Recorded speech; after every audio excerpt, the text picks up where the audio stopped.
Today we're talking to Kiro Team about their upcoming 2D hand-drawn platformer game, Souno's Curse. Now, this game is actually going to be part of the Steam Next Fest. I have the link for that demo below. It's happening all the way through next week. I definitely recommend you go check that game out. The Kickstarter launches today, so make sure you head over there. I also have that link below. But this interview covered a whole bunch of different things, and I had a blast doing it. I definitely recommend that you stick around for the whole thing.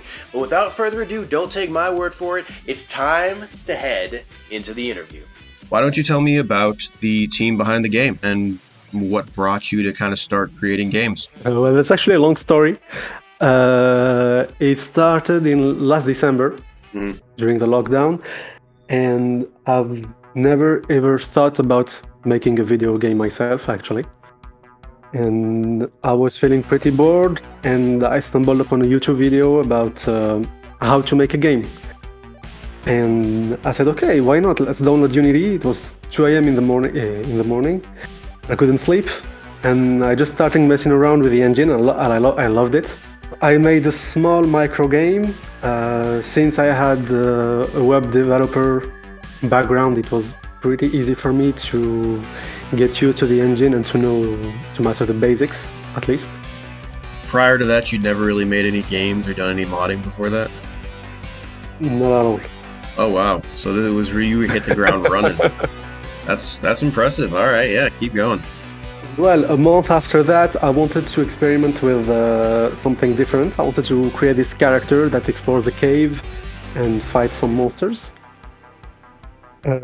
So I came up with a tiny prototype, and in February I quit my job to do some freelance work. And at the same time, I started sending the prototype on some online forums, looking for, amateur people to work with, maybe an artist, maybe a sound designer who would be interested. And I was really lucky because I found very skilled and professional people who were very serious and wanted to work as well. So the team was built with people that I've never met before, actually, and we've never met up until now. So there is me from France.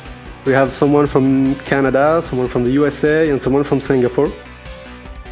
And it just started like that.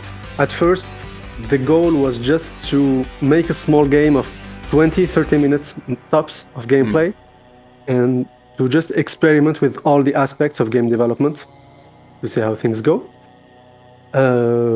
One of those aspects being marketing. We started posting stuff on Twitter, and we had a lot of positive feedback. So we said, why not make something bigger and maybe try to really sell the game? And we went on that direction, and it was unexpected, but this is how it is right now. So where did the name for the team come from? What's the story behind that? That's actually the name of my dog. Oh, okay. Kiro. Perfect. And when I started playing with the Unity engine, I recently adopted a dog, and I had this great idea for a story-driven game with a character and his dog that I'm keeping for later, hopefully. Gotcha. So as a tribute, I said, okay, let's name it Kiro Team. Perfect. With that in mind, I guess let's move into the game itself. Tell me about, the art style behind this game. Where did that kind of come from? It was a personal choice. I felt like having a hand-drawn game would give it its unique and special identity. And at the same time, it would allow to express maybe more details and more stuff around the atmosphere than pixel art. So we said, since the game is mechanically kind of simple, we wanted to have something very special with the hand-drawn art. Okay. And then with the platformer concept, what games did you, if any, draw from to kind of go into that specifically? So of course, Hollow Knight was a strong inspiration. It was actually the game that got me into game development as well. Okay. It's after playing Hollow Knight that I started looking up some videos online and so on. And on top of that, the action platformer genre was my favorite genre when I was a kid. And from the PS1, PS2 era.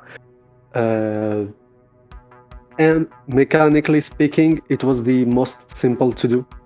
Okay. Because you just have a character who jumps and moves around. Yeah. We didn't want to tackle some too complex gameplay mechanics for, as I said first, tiny 20 or 30-minute game. Yeah. So with that in mind, the art style behind the game that we touched on, how does that kind of evolve as you go through the game itself? How does that kind of change as you play? So what we wanted was to make each zone of the game totally different from the previous one. So from the gameplay footage that I've shared so far, we have an autumn forest, it's very orange. And once you enter a cave, you have these purple environments. We also have at least 2 new environments that we're going to add to the game, which are going to be totally different, and really want the players to be surprised whenever they enter a new zone. Okay. And don't get used to what they already seen. And then, so the art style of the main character itself, can you kind of briefly touch on that before we talk about the story of the game?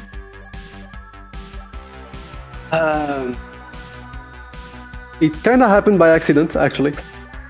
So first, I really wanted the character with a hood and like a black face, white eyes, something like a Final Fantasy black mage, if you have a character in mind. Yeah.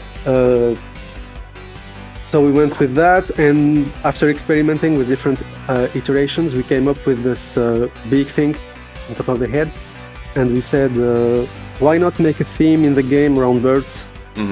So all the characters that are going to be in the game are going to be somehow related to birds. Okay. So when I first saw it, my first thought was it's either a beak or it's like a plague mask.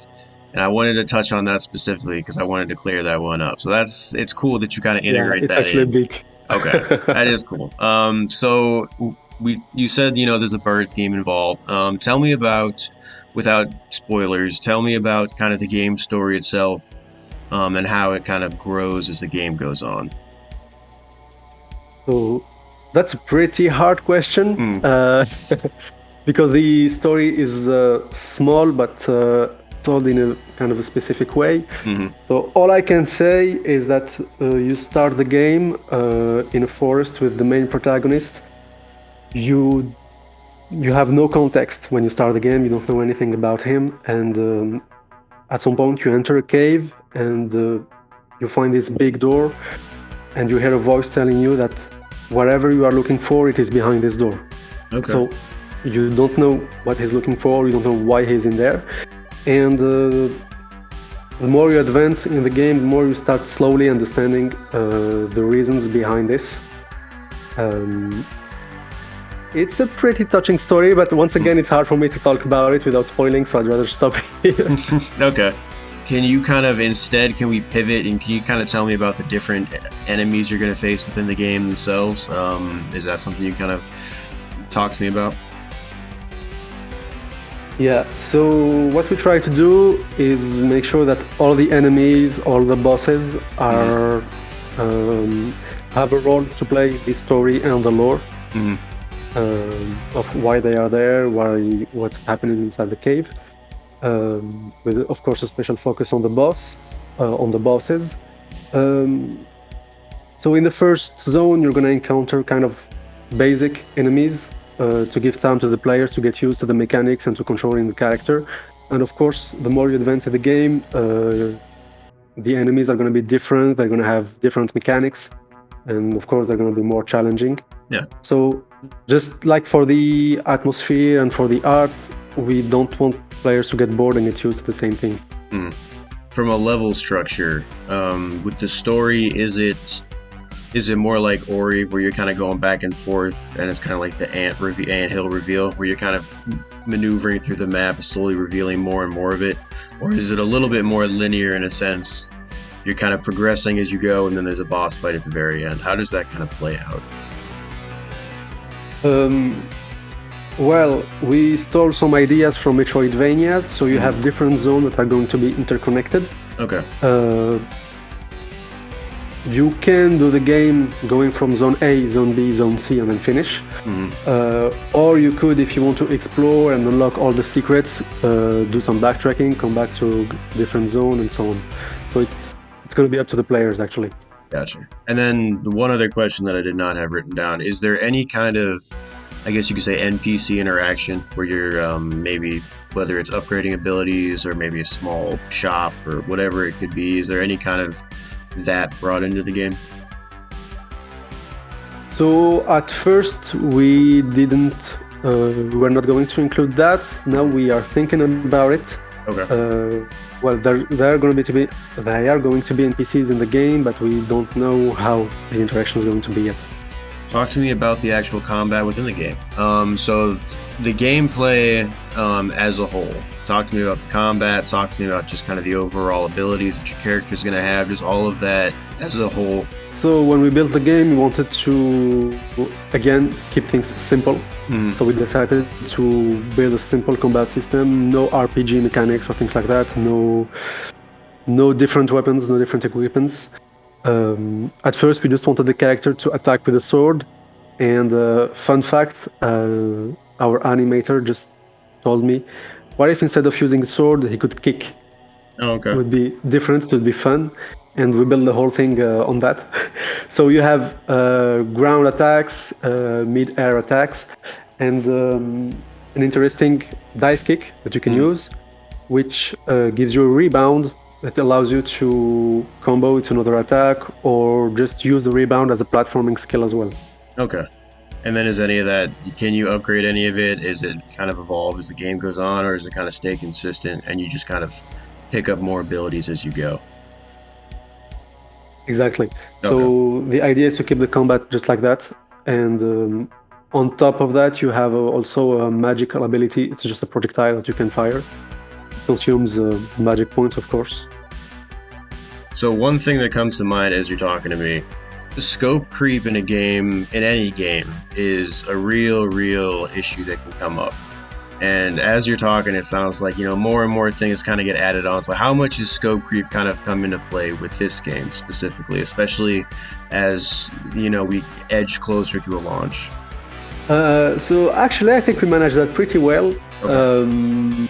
Since I've been working as a web developer, I was with a big company with a very huge project with like more than 50 developers.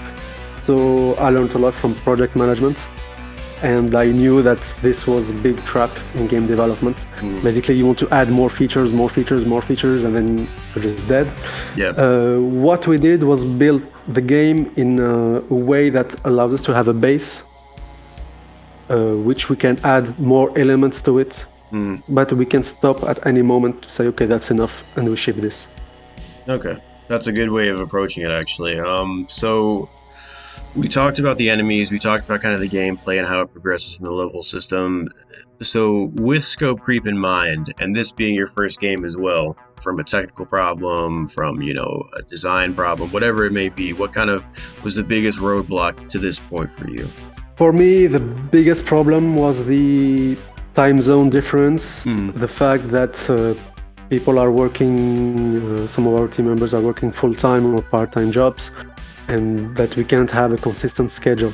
So it's very hard for planning when they tell you that they have this week they are available for 3 days, and the next week they only have half a day, and the week after that they just have half a day. Yeah. We also had 2 people from the team who had to quit, so we had to look for other people to join the team. It's getting better, but that was certainly the most challenging part. Gotcha. And then, so this is your project from the start, at the very beginning. So one of the things that I've always found fascinating with indie devs is when you bring on people to help you with your project. It's kind of like it's your baby. It's hard to kind of let other people tweak it or fix it or whatever it may be. So with that, how much of an adjustment has that been for you? Just trying to let go of the reins a little bit at points that let other people in just help out and develop this game with you. Well, actually, I was lucky because people joined the project in the very early stages. Okay. And I was very open to their ideas, and I'm glad I was, because honestly, the best ideas from the game are not from me. The concept art and the designs behind the environments came from our artist. The ideas behind the kick and the animations came from our concept, our character designer and animator. Plus, on top of that, I don't treat the game as my baby, kind of. For me, it's a game. I'm happy to do a game, but it's still a project. And the collaborative if you want effort. to sell and exactly, yeah, and if you want to have some beneficial results at the end, you can treat it as a baby. It's a fundamentally different take on game development. I like that. So with that, well, are gonna hate me now. That's no. It is, there's a lot of different ways to view game development, and there's a lot of different ways game developers look at their projects. I think from your aspect, definitely bringing people on early probably is the best way to do it, because then you don't have to worry about kind of letting go of the reins. So it makes a lot of sense. I think, from my end, it does at least. So talk to me about the Kickstarter and kind of the roadmap moving towards launch at this point. So we're starting this Kickstarter campaign because we're lacking resources. We need funding, and I'm personally working without a salary for more than 6 months. I had some savings I invested in the project, and this is not something that we can do for a long time. That's why we decided to do this Kickstarter campaign. Ideally, we'd like to keep the game for ourselves without the need of looking for a publisher. To have all the freedom that we want to make the game the best game possible and keep our vision clean. And if the Kickstarter is successful and everything goes well, we plan to release the game in 2023 at the latest. Okay. We're really having a big margin here of error. Yeah. We're not taking any risks. We don't want to say maybe 2022, but okay, there are problems and so on. So we prefer to say 2023 to be sure that everything is okay. Okay, that timetable makes a lot of sense. So before we kind of wrap things up, one question that does come to mind, and it came to mind recently with an interview I did the other day. In the indie dev world, there's a lot of road bumps, you could say, on the way to launching your games. From publishers to, Steam recently did a thing, I think it was a 2-week return for people who were playing their games. What's kind of the biggest downside to the indie dev world for you specifically? I know it's kind of a weighted question. There's a lot of different ways you could go with it. But when you look at the indie dev world, kind of, what's the first thing that comes to mind as something that could really be a negative that could be changed for it? The most frustrating thing for me is the difficulty to gain visibility and exposure. And on most websites, the algorithms are made so that the games who are popular are gaining more popularity. Yeah. So if you don't have popularity first, it's very, very, very hard to be visible. And I did not expect the marketing to require this much effort and this much time. And if you don't have the resources to pay for a huge marketing company that can really boost your game, it takes a lot of effort and time. Yeah. For the last 3-4 months, I'd say the time I spent on marketing the game myself was like 50% of my time, at least.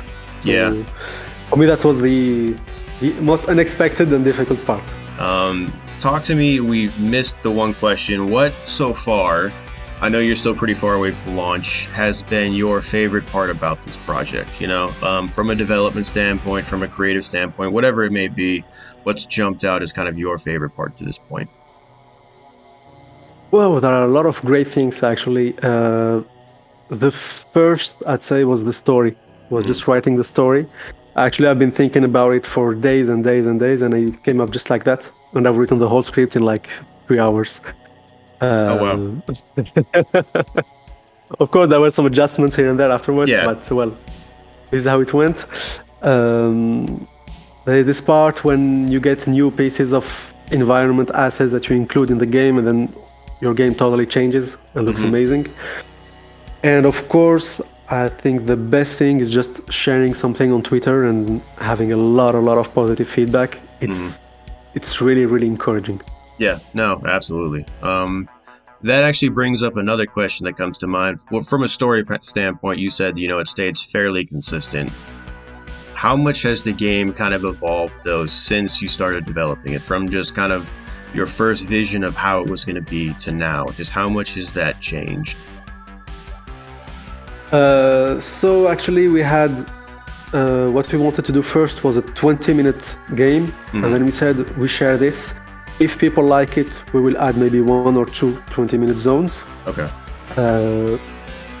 We really wanted to keep something very simple, and the demo that is online now is actually twice bigger than the first thing that we thought about.